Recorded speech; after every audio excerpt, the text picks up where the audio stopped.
Shalom semuanya, saya Pastor Diar, selamat datang di Kingdom Devotion.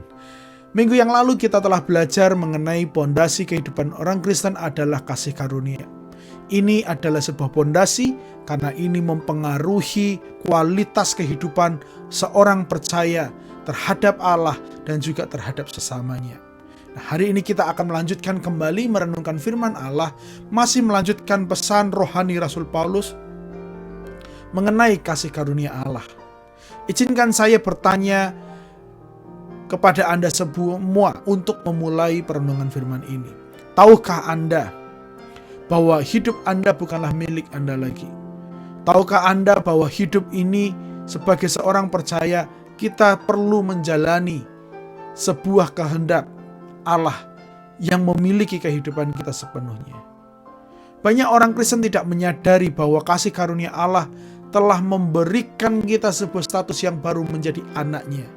Bahwa kasih karunia telah menjadikan kita dibenarkan menjadi bagian daripada kerajaan Allah. Dan mereka tidak menyadari bahwa kita telah menjadi milik Allah sepenuhnya. Dengan begitu, kasih karunia memunculkan sebuah pengharapan yang baru mengenai kehidupan dalam kekekalan nanti. Kebenaran-kebenaran ini yang baru saja saya utarakan adalah sebuah kebenaran yang selalu disampaikan oleh Rasul Paulus dalam buku-bukunya. Dan secara khusus kita juga melihat kembali dalam tulisannya dituliskan kepada Titus pasal yang kedua ayat ke-13 dan ke-14. Mari kita bersama-sama membaca. Titus 2, 13-14 berkata, sambil mengharapkan saat yang kita nanti-nantikan, yaitu waktu kemuliaannya tampak kemuliaan Allah dan Juru Selamat kita yang agung Yesus Kristus. Ia mati untuk menanggung hukuman Allah atas dosa kita. Dengan demikian, Ia dapat menyelamatkan kita dari kejatuhan ke dalam dosa yang terus-menerus dan menjadikan kita umatnya sendiri dengan hati yang disucikan dan kegairahan untuk berbuat baik terhadap orang lain. Mari kita perhatikan frasa terakhir daripada ayat 14 tadi. Dinyatakan bahwa harus ada sebuah kegairahan untuk berbuat baik terhadap orang lain. Jemaat Tuhan, kasih karunia membuat kita dibenarkan. Kasih karunia membuat kita menjadi milik Allah.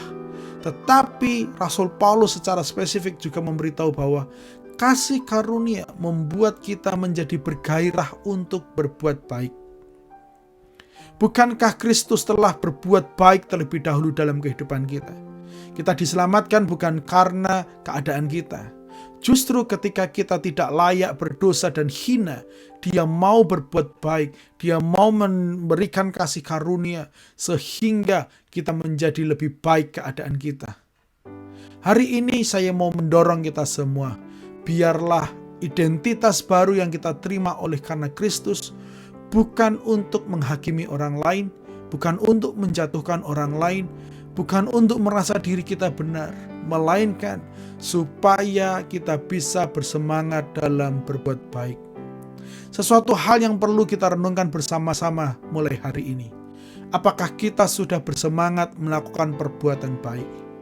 Jangan sampai kita menutup diri, jangan sampai kita terlalu berhati-hati, sehingga kita enggan untuk berbuat baik. Saya mendorong buat kita semua. Mari kita selalu berbuat baik kepada semua orang. Bersemangatlah untuk menebarkan kasih Tuhan dan kebaikan Tuhan, karena kita terlebih dahulu mengalaminya. Orang lain harus melihat bagaimana kebaikan Allah itu terpancar dari kehidupan kita. Saya akan menutup dengan Matius 5 ayat 13-16. Sebuah cerita mengenai garam dan terang dunia, di mana ayat 15 mengatakan secara spesifik kepada kita semua, hendaknya sinarmu menerangi orang lain. Artinya, mari lakukanlah perbuatan baik setiap saat, sehingga waktu orang melihat teladan kita, mereka bisa melihat dan memuliakan Allah Bapa kita di surga. Sekali lagi saya menutup, hendaklah kita semua semakin bersemangat, karena kasih karunia Allah telah kita rasakan bersama-sama. Mari kita berdoa.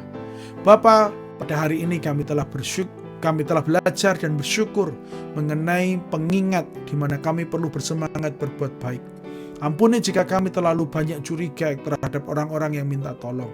Ampuni jika selama ini kami terlalu banyak perhitungan, kami terlalu banyak pertimbangan. Tapi kami diingatkan kembali sebuah kasih karunia yang telah kami alami terlebih dahulu.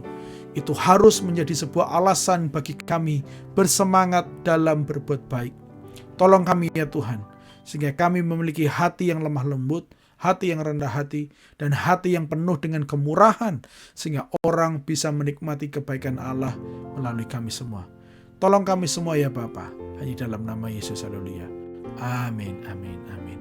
Jemaat Tuhan yang saya kasihi, biarlah kasih karunia Allah membantu kita untuk bersemangat berbuat baik. Tuhan Yesus memberkati dan sampai jumpa minggu depan.